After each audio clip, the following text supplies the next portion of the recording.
이 시간 같이 나누실 하나님의 말씀은 데살로니가전서 3장 13절 한 절 말씀입니다.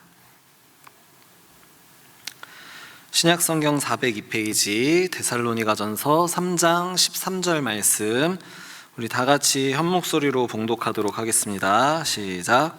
그래서 주님께서 여러분의 마음을 굳세게 하셔서 우리 주 예수께서 자기의 모든 성도들과 함께 오실 때에 하나님 우리 아버지 앞에서 거룩함에 흠잡힐 데가 없게 해주시기를 빕니다.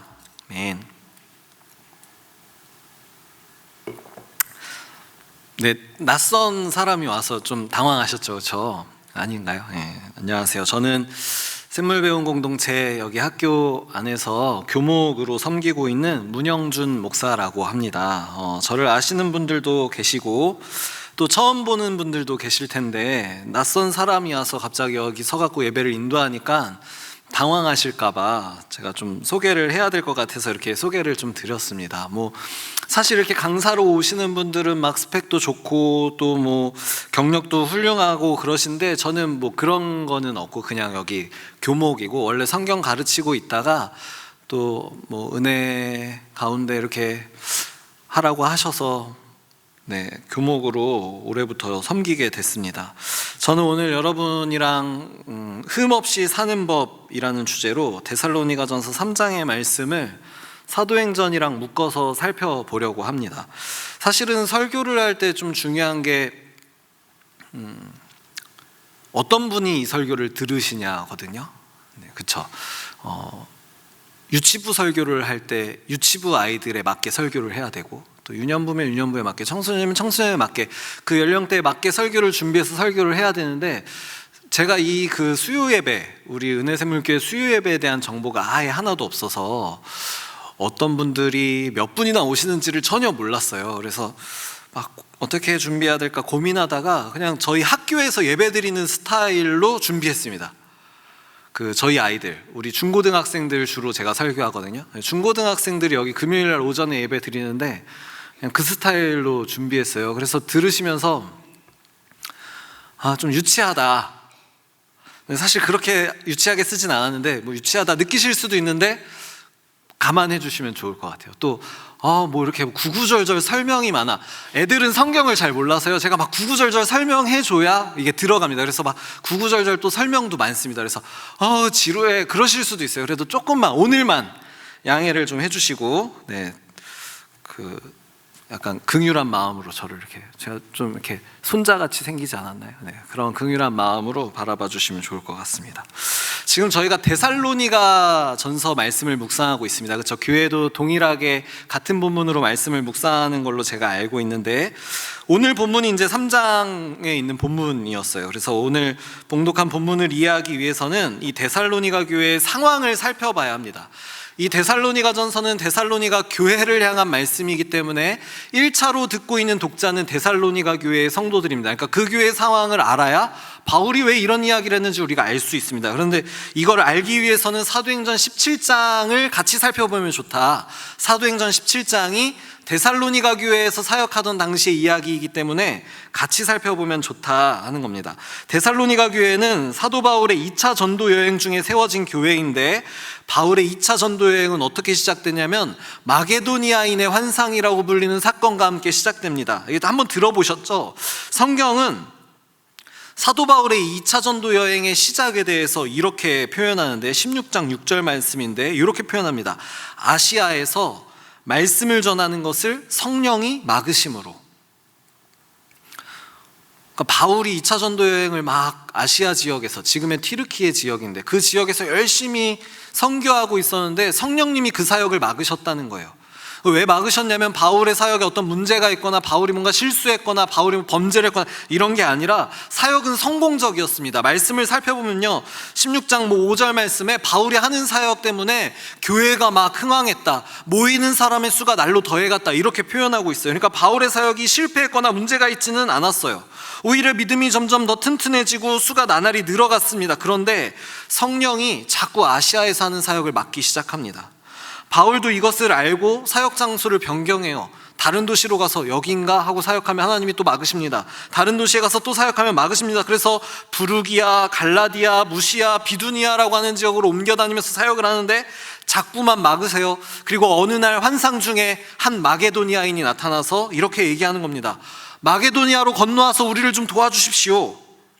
그래서 바울의 2차 전도 여행이 아시아 지역에서 그리스, 마게도니아, 유럽 지역으로 바뀌게 됩니다. 여러분, 당시의 시대가 어땠냐면요, 바벨론이라고 하는 제국과 페르시아라고 하는 제국을 지나가면서 유다가 망하고 이 이스라엘 백성들이 당시 세계라고 할 수 있는 지중해 연안, 지중해 부근으로 뿔뿔이 흩어지게 되었습니다. 이런 사람들을 이제 디아스포라 유대인이라고 하는데 온 세계 각지에 흩어져서 자기들끼리 모여 살면서 회당을 짓고 그 회당 중심으로 유대인 사회를 구축해서 살아가고 있었어요. 마치 우리가 이 일제 시대를 지나면서 많은 한국인들이 세계 방방곳곳에 뿔뿔이 흩어져서 코리안타운을 형성하는 것처럼 유대인들도 회당 중심으로 자기 사회를 구축하고 살아가고 있었어요. 또 헬라 제국을 지나면서 이 헬라가 주변으로 영향력을 엄청 많이 미치다 보니까 그 영향력이 어디까지 미쳤냐면 이 대륙의 끄트머리인 우리나라까지 영향을 미쳐서 이 신라 시대에 헬레니즘이라는 문화의 영향력이 전해졌다는 거잖아요. 그래서 왜 석굴암이나 이런 데 가면은 불상이 우리나라 스타일의 복식이 아닌 이상한 옷을 입고 있잖아요. 이렇게 옷을 반쯤 벗어갖고, 그쵸? 그 석가모니가 부처가 옷을 이렇게 반쯤 입고 있잖아요. 그게 다 헬레니즘의 영향을 받아서 그렇게 된 거거든요. 그러니까 이 문화의 영향력이 얼마나 강력했으면 대륙의 끄트머리인 이 땅까지 전해졌겠습니까? 그러니까 그 주변 시대, 그 주변의 나라들은 말할 나위도 없겠죠. 그래서 로마 시대 때는 어떤 일이 있었냐면 로마가 지중해를 연안으로 하는 모든 나라들을 다 정복했는데 그 모든 나라가 헬라어라는 공용어로 서로 대화, 의사소통이 가능했어요. 우리가 일본에 가면 일본어로 대화해야 돼서 의사소통이 어렵죠. 하지만 공용어가 있으면은 의사소통이 되겠죠. 그 당시에 이 로마 제국 안에는 헬라어라는 공용어로 서로 의사소통을 하는데 전혀 무리가 없었습니다. 그러니까 이 사람들이 다 자기 나라의 말과 헬라어를 동시에 구사할 수 있는 사람들이었다는 거예요. 또 로마가 한 일이 무엇이었습니까? 나라를 정복하고 나면 제일 먼저 한 일이 도로를 놓는 일이었어요. 그래서 왜 그런 말들도 있잖아요. 모든 길은 로마로 통한다. 그래서 실제로 유럽의 오래된 도로들은 그 도로의 종착점이 다 로마를 향하고 있다고 해요. 실제로 2차 전도 여행은 그렇게 만든 도로 중에 하나인 에그나티아 대로라고 하는 이 대로를 중심으로 복음이 전해졌습니다. 이 대로변에 있는 도시들이 빌립보, 데살로니가 이런 도시들인데 바울의 2차 전도 여행의 유럽 첫 번째 선교지가 빌립보였고 이 빌립보 사역을 마치고 난 다음에 이동한 곳이 데살로니가였어요. 그러니까 이 로마가 자신들의 통치와 보급품을 나르기 위해서 편리를 위해 효율적으로 만든 도로를 통해 복음이 전해지기 시작하는 그런 일들이 일어났다는 거예요. 성령의 인도를 따라 유럽을 향해 이 세상의 사람들이 낸 길 위에서 세상 사람들이 살아가는 도시의 한복판에서 세상 사람들이 서로 통용하는 공용어로 복음을 전한다고 하니 여러분 한번 상상해 보십시오. 그 모습이 얼마나 놀랍습니까? 지금 우리 은혜샘물교회도 이 단기봉사 사역이 막 활발하게 이루어지고 있는데 만약 우리가 가고 있는 저 수많은 나라들, 타지키스탄, 몽골, 키르기스탄, 튀르키예, 네팔, 그리스 이런 나라들에 다 우리가 한국어로 복음을 전할 수 있다 그러면 얼마나 편리하겠습니까? 이미 나여지 있는 길을 통해서 아무런 방해도 받지 않고 그 길을 따라 그냥 가서 복음을 전하기만 한다면, 또 우리는 가서 복음을 전하기 위해서 불신자들을 찾아서 막 수고해야 되는데 그럴 필요 없이 알아서 회당에 모여 비슷한 문화와 정서를 가진 사람들에게 그냥 복음을 선포하기만 하면 된다면 얼마나 편리하겠습니까? 한번 상상해 보세요. 그럼 복음이 전파되는 일들이 얼마나 빠르고 쉽게 전해질 수 있겠어요. 그러니까 가슴이 벅차오르지 않습니까? 그래서인지 바울이 데살로니가에서 딱 3주 새 안식일 설교했는데, 새 안식일 사역했는데 교회가 부흥했습니다. 많은 유대인들이, 이방인들이, 또 경건한 이방인들 뿐만 아니라 귀부인들이 복음을 듣고 교회로 돌아왔다고, 성도가 됐다고, 복음을 믿었다고 이야기하고 있어요. 근데 데살로니가가 어떤 곳이었냐면 아시아와 로마를 잇는 중간 지역에 위치해서 이 가교 역할을 하면서 중개 무역이나 이런 것들로 번성했던 아주 큰 도시였습니다. 이 마게도니아라고 하는 주의 가장 큰 도시였어요. 그래서 그런지 이 문화가 발달하면 도시가 커지면 우상숭배, 황제숭배, 도덕적 타락, 음란 이런 것들이 같이 일어나기 시작합니다. 그러니까 도시가 그냥 타락한 도시 그 자체인 모습이었다는 거죠. 그리고 사람들은 그거를 죄로 여기지도 않았어요. 거리껴 하지도 않았습니다. 그냥 우상 숭배하는 게 당연한 거죠. 그렇게 평생을 살았으니까. 황제 숭배하는 게 당연한 겁니다. 그렇게 살았으니까. 선교사님들이 조선에 처음 들어왔을 때요, 조선의 모습이 딱 이와 같았다고 그래요. 왜 우리가 음주하는 거, 담배 피는 거, 교회 성도들은 막 벌벌 떨지 않습니까? 무서워하지 않습니까? 범죄시하지 않습니까? 그게 왜 그러냐면 이 조선이 그 문화에 완전히 잠식되었었기 때문이에요. 그냥 술을 피고 하루 온종일 담배를 피고, 그리고 노름과 도박, 여자들 주색 잡기에 빠져서 남자들이 아무런 일을 하지 않고, 일하는 건 동네에 그 아줌마 할머니들만 일을 하고, 남자들은 모여서 온종일 노름하고 담배 피고 술 먹고 술 취해서 싸우고, 자기의 본처 외에도 수많은 첩들을 두고, 그런 것들을 죄스럽게 여기지 않던 시대. 그래서 선교사님들이 오셔서 그렇게 하는 것이 옳지 않다고 계몽하였던, 그러니까 이 데살로니가도 동일했다는 거예요. 그게 죄로 여겨지지도 않았어요. 그냥 당연한 일이었습니다. 우상을 섬기고 황제를 섬기고 술과 도박과 여자에 취해서 막 그렇게 살아가는 음란한 그런 도시에서 바울이 회당에서 새 안식일에 걸쳐서 예수가 그리스도 되심을 설명하고 선포했습니다. 사도행전 17장을 보니까요, 그리스도께서 반드시 고난을 당하시고 죽은 사람들 가운데서 살아나셔야 한다는 것을 해석하고 증명했다, 이렇게 이야기해요. 그리고 예수가 바로 그 그리스도였다라고 선포합니다. 이걸 풀어서 설명하면 바울이 이렇게 사역했다는 거예요. 우리가 죄인입니다. 우리를 위해 대신 죽으셔야 하는 대속제물로서의 그리스도가 필요합니다. 우리의 죄를 씻기 위해서는 반드시 우리의 죄를 대신한 어떤 대속제물이 필요한데, 그게 그리스도시고 그 그리스도가 예수님이십니다. 그 예수님이 우리를 위해서 죽으셨고 다시 살아나셔서 지금도 하나님 보좌 우편에서 우리를 위해서 중보하고 계십니다. 이 구원자가 바로 예수입니다 라고 선포했다는 거예요. 이게 복음입니다. 죄가 가득한 도시 한가운데서 복음을 선포하고 예수가 구원자요 그리스도 되심을 선포했더니, 회당에서 그것을 들었던 율법에 정통했던 어떤 경건한 유대인들이 그걸 받아들이고 예수를 믿었습니다. 또 경건한 그리스 사람들이 그것을 받고 예수를 믿었습니다. 적지 않은 기부인들이 예수를 믿게 되었다라고 성경이 우리에게 증명하고 있습니다. 그래서 이렇게 예수를 믿게 된 사람들이 데살로니가 교회를 형성하고, 이 사람들이 믿음과 사랑과 소망의 삶을 살아갑니다. 이게 우리가 어제 그제 묵상했던 큐티 본문입니다. 믿음과 사랑과 소망의 삶을 살아가요. 믿음의 역사로 죄로 가득했던 이전의 죄인된 삶에서 돌이켜 성도의 삶을 살아갈 수 있게 되었습니다. 그리고 그 성도의 삶을 살아가기에 사랑의 수고를 합니다. 하지 않아도 되는 일을 하는 거예요. 나에게 베푸신 하나님의 사랑이 너무 커서 이 사랑에 보답하기 위해 내 주변의 이웃들을 사랑하는 수고를 하는 겁니다. 그 사람들에게 베풀지 않아도 되는 은혜를 베풀고 하지 않아도 되는 일들을 행하면서 사랑의 수고, 노력을 합니다.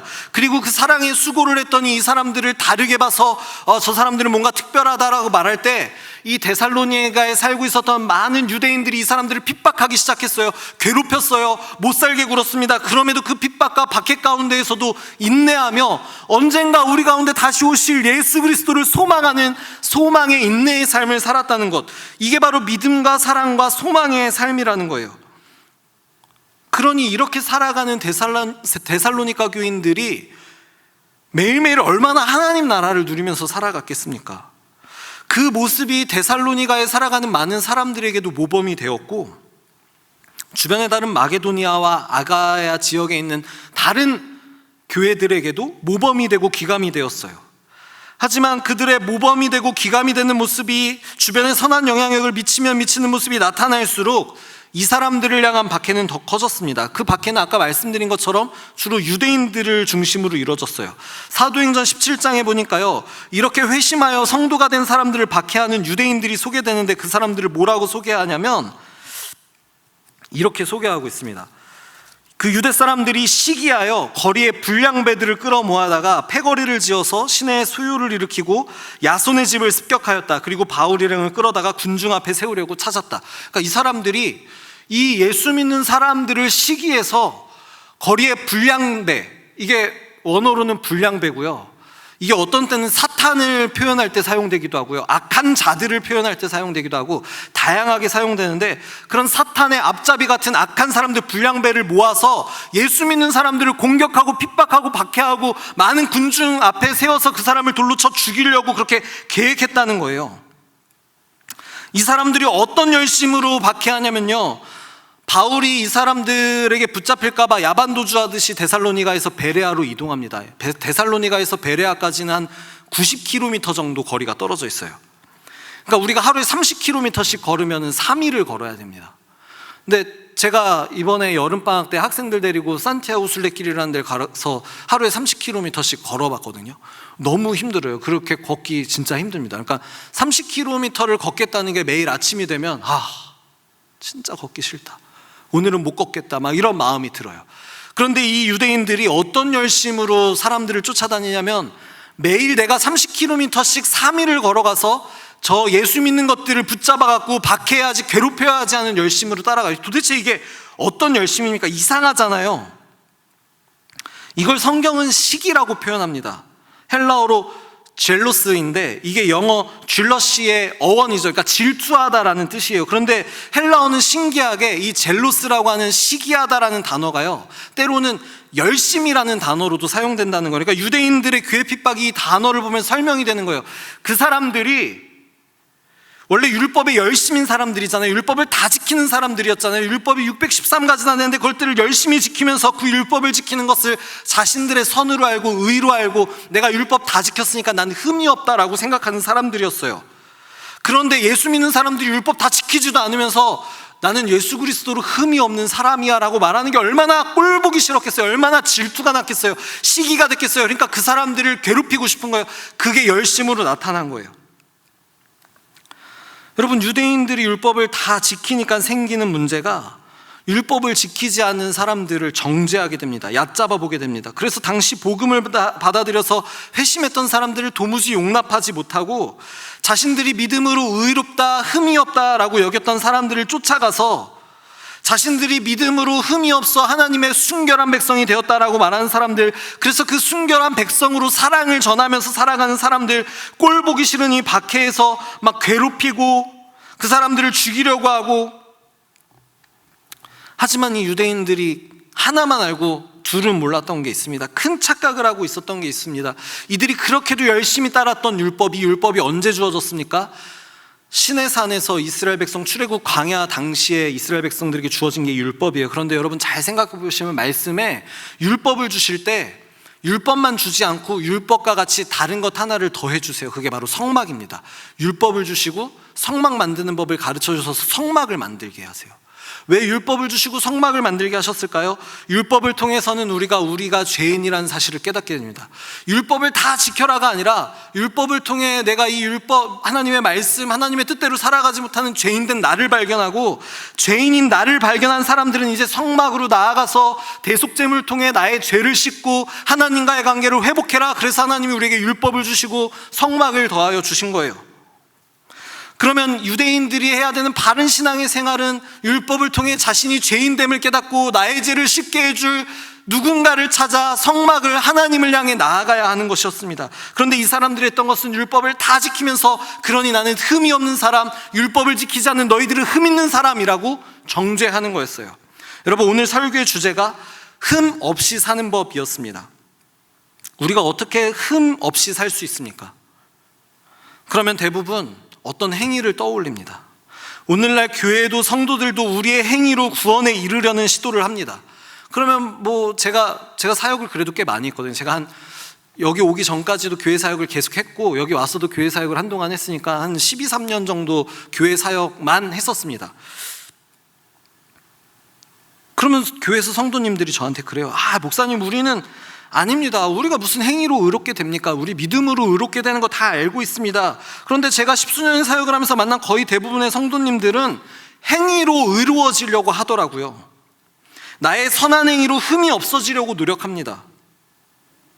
그래서 교회 봉사하고 말씀 묵상하고 모든 예배에 다 참여해서 예배드리고 선교하고 후원하고 이거하고 저거하고, 그리고 나서 그렇게 하지 않는 사람들에게 손가락을 펼치기 시작합니다. 새벽 예배 안 나오니까 너 복 못 받지. 너 교회 봉사 안 하니까 문제가 생기지. 너 경건해야 돼. 너 그런 불경건한 거야. 너 그렇게 하니까, 이렇게 정죄하더라고요. 그럼 그렇게 살아가는 모습이 행위를 통하여서 흠이 없어지려는 것과 뭐가 다르냐는 거예요. 결국 우리는 다 우리의 행위로 흠 없어지려고, 의로워지려고, 경건하려고, 거룩해지려고 노력하는 사람들이라는 거예요. 여러분이 그렇다는 게 아니라 제가 그렇다는 겁니다. 제가 그렇게 살고 있더라고요. 목사가 되고 나니까요, 제가 드리는 예배로 그 예배에 참석하지 않는 이들을 정죄합니다. 제가 드리는 헌신으로 그렇게 헌신하지 못하는 다른 사람들을 정죄합니다. 나는 하나님을 너무 사랑해서 내 삶을 드리겠다고 결단하고 다짐해서 목사가 됐는데 너 하나님 사랑한다면서 너 어떻게 하고 있는데? 라고 정죄하더라고요. 그런데 우리가 믿는 복음이 정말 그런 것입니까? 아니라는 거예요. 말씀을 통해 깨닫는 것은 나는 결국 어쩔 수 없는 쓰레기 같은 죄인이구나, 도무지 부끄러워서 얼굴을 들 수가 없다. 말씀을 듣고 믿음대로 살아가려고 하는 내 삶에 도대체 왜 이렇게 많은 죄악이 들어오는 것인가? 나는 목사가 되기로 결단해서 목사가 됐는데 내 안에도 여전히 누군가를 미워하는 마음, 여전히 누군가를 정죄하는 마음, 여전히 말씀과는 상관없이 내 욕심대로, 내 마음대로, 내 마음에 있는 그 기분대로 행동하려는 그 완악함이, 그 죄악들이 가득 채워져 있는 것을 자꾸만 보게 되면서 나는 왜 이다지도 정화되지 않는가? 나는 왜 이다지도 이렇게 악하게 살아가는가? 오호라, 나는 공고한 사람이로다. 도대체 누가 나를 이 사망의 몸에서 건져낼 수 있을까라고 그렇게 생각할 수밖에 없더라고요.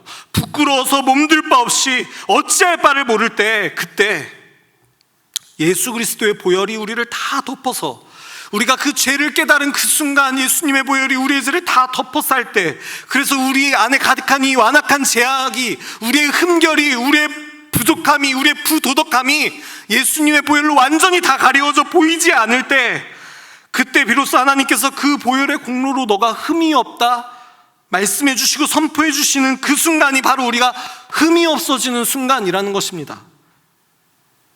그러니 우리가 어떻게 흠 없이 살 수 있습니까? 우리의 행위로, 우리의 노력으로, 우리의 수고로 얼마나 예배를 성실하게 드렸는가, 얼마나 예배를 거룩하게 드렸는가, 얼마나 뜨겁게 기도했는가, 얼마나 소리치면서 주여를 부르며 기도했는가, 얼마나 많은 교회 봉사를 했는가, 얼마나 많이 헌금을 했는가. 아니요, 그런 거 하나도 중요하지 않고 오직 예수 그리스도의 보혈로 우리의 흠결을 덮을 때, 우리가 뭘 할 수 없다는 것을 깨닫고 오직 예수 그리스도의 십자가와 그 보혈만을 붙잡을 때, 그때 비로소 우리가 흠없이 살아갈 수 있게 된다는 겁니다. 그래서 사도 바울은 우리가 봉독한 오늘 본문 말씀에서 이렇게 얘기합니다. 주님께서 여러분의 마음을 굳세게 하셔서, 여기서 굳세게 한다는 것은 원어로 고정시키다라는 뜻입니다. 주님께서 우리의 마음을 고정시키셔서, 주님께서 우리의 마음을 이 세상의 타락한 문화나 혹은 율법주의로부터 벗어나 오직 예수님만 바라고 예수님만 의지하는 그 십자가에 우리의 마음을 고정시키셔서, 우리를 위해 예수가 십자가에 못 박혀 죽으셨듯이 우리도 동일하게 그 십자가 위에 똑같이 고정되었을 때,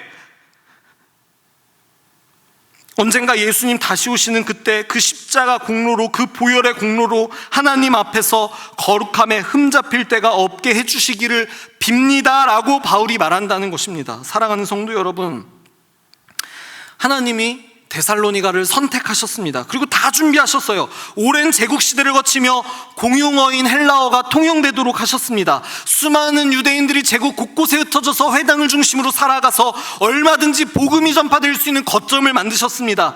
제국이 나라를 효율적으로 통치하고 갈취하기 위해 만든 도로 위에 복음이 전파되기 시작했습니다. 그리고 성령이 일하셔서 데살로니가로 인도에 가셔서 복음을 전하게 하셨습니다. 그래서 그들이 이전의 삶에서 돌이켜 복음에 붙잡혀 고정되어서 믿음과 사랑과 소망의 삶을 살아냈습니다. 그러자 그들이 흠없는 삶이 되었습니다.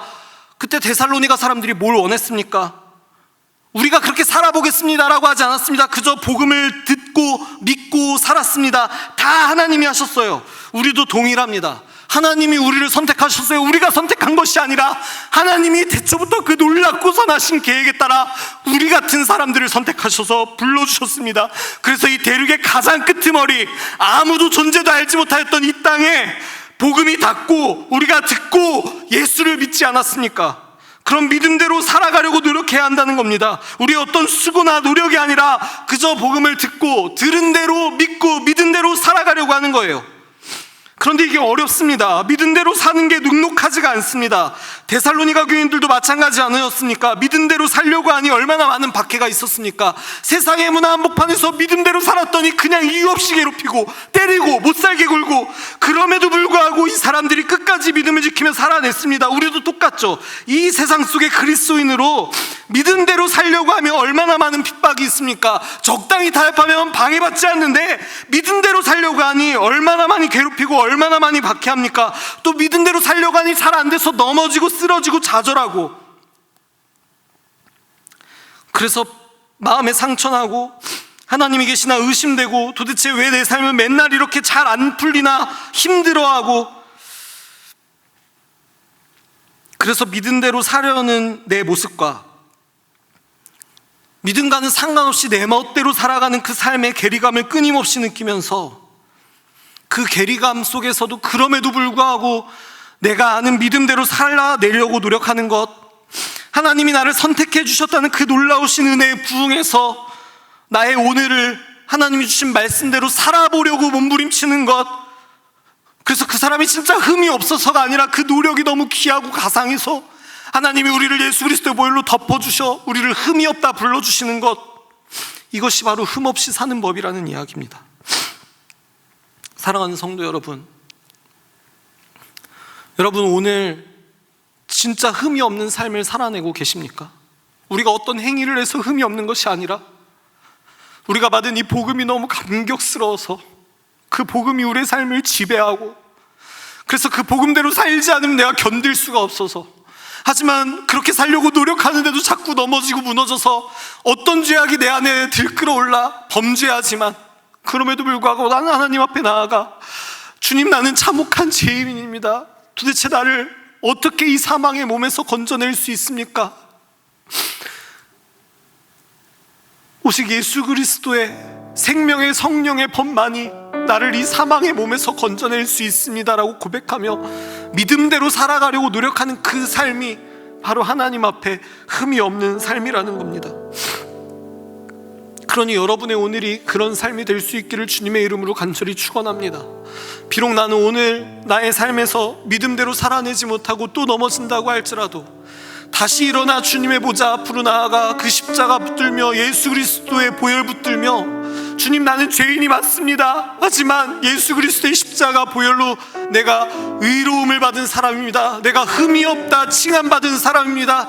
그러면 그 칭함받은 삶에 걸맞게 오늘을 살아내게 하여 주시옵소서.